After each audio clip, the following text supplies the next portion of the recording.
झणझणीत आपेची चटणी कशी बनवायची 5 मिनिटात मी या व्हिडिओमध्ये सांगणार आहे. तर व्हिडिओ कुठेही स्किप करू नका, व्हिडिओ शेवटपर्यंत बघा.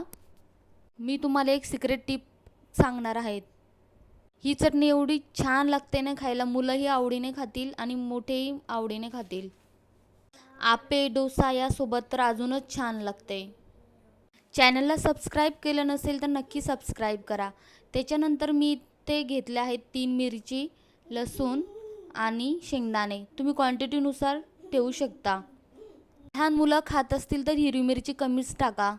त्याच्यानंतर ही छान भाजून मिक्सरच्या भांड्याला वाटून घ्यायचं आहे. चवीनुसार मीठ टाकायचं आणि छान बारीक पेस्ट करून घ्यायचे.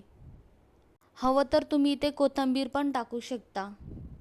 पहा किती छान क्रीमी टेक्स्चर आलं आहे. त्याच्यानंतर आपण इथे कडकडीत तेल गरम करून घेतलं आहे. 1 चम्मच मोहरी, 1 चम्मच जिरं. याची छान खमंग फोडणी बसली की चटणीला वेगळीच टेस्ट येते, एकच नंबर लागते.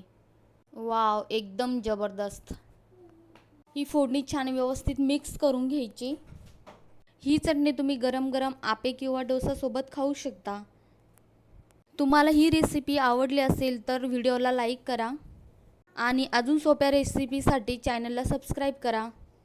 चला तर भेटूया मग नेक्स्ट व्हिडिओमध्ये.